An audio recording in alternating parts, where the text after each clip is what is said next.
Blockade অনির্দিষ্ট সময়ের জন্য দেওয়া হয়েছে, যে পর্যন্ত অধ্যাদেশ দেওয়া না হবে আমাদের ব্লকেট চলমান থাকবে। রাজপথে তো আসলে আমরা আনন্দের জন্য নামি না, রাজপথে নামাটা আমাদের জন্যও কষ্টকর। আমরা রাজপথে নামার পর ব্লকেটগুলো দেওয়ার পর জনগণের জন্য কিন্তু এটা খুবই কষ্টকর। আসলে আমাদের দাবিগুলো সরকার দিনের পর দিন ঝুলিয়ে যাচ্ছে। তারা আজ দিবে কাল দিবে, তাদের কাজ চলমান বলে বলে তারা দিনের পর দিন শুধু অবহেলার শিকার হচ্ছি আমরা। সরকারের টনক যেন এই জন্য আমাদের রাজপথে বারবার নামতে হচ্ছে। আসলে জনগণের ভোগান্তি হচ্ছে, তার জন্য আমি আসলে খুব বেশি দুঃখিত, ক্ষমা প্রার্থী জনগণের কাছে। কারণ জনগণ আমাদের জন্য তাদের ভোগান্তি হচ্ছে, অনেক রুগী আছে, অনেক শিশুরা আছে, স্কুল কলেজে বাচ্চাদের অসুবিধা হচ্ছে, অনেক মায়েরা আমাদের সাথে তারা কথা বলতেছে, তাদের অসুবিধা হচ্ছে। আসলে আমাদেরও হাত বাঁধা। আমরা যদি রাস্তা অবরোধ না করি, এখন আমাদের কথা সরকার চিন্তা না করুক, জনগণের কথা। সরকার তো আমার আর আপনার না, সরকার আমাদের সবার।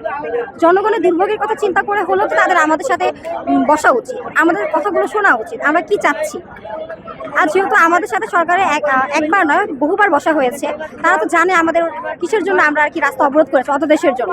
অধ্যাদেশটা সরকার খুব দ্রুত জারি করে দিলে আমরা রাস্তা তখনই ছেড়ে দিই। সরকার চাইলে যে কোনো সময় অধ্যাদেশ জারি করতে পারে। আমাদের এই আন্দোলন শিক্ষা ভবন যখন ঘেরাও করা হয়, ঠিক সেই সময় যখন আমাদেরকে আশ্বাস দিয়ে বলা হয়েছিল 15 জানুয়ারি অপেক্ষা করো, তোমাদের অধ্যাদেশের কার্যক্রম শেষ করে তোমাদের অধ্যাদেশ জারি করা হবে। তবে আগামীকাল কিন্তু 15 জানুয়ারি। এখন পর্যন্ত সরকারের কোনো বিজ্ঞপ্তি বা সরকার থেকে আমরা কোনো আশ্বাস পাচ্ছি না। তাদের কোনো কর্মী আমাদের সাথে যোগাযোগ করছে না সরাসরি, যে আমাদের কাজ কতটুকু চলমান, কতটুকু হয়েছে। কারণ আগামীকাল আমি কিভাবে বুঝবো যে আমার অধ্যাদেশ আগামীকাল দিবে কি দিবে না? নির্বাচন পর্যন্ত সরকার কেন ঠেকালো?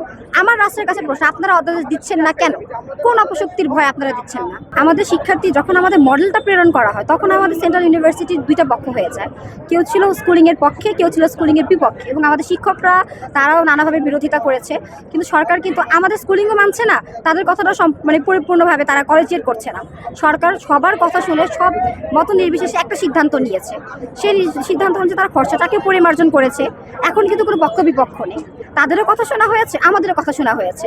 তাহলে এখন কেন অধ্যাদেশ এত বিলম্ব? এই ব্লকেট অনির্দিষ্ট সময়ের জন্য দেওয়া হয়েছে, যে পর্যন্ত অধ্যাদেশ দেওয়া না হবে আমাদের ব্লকেট চলমান থাকবে।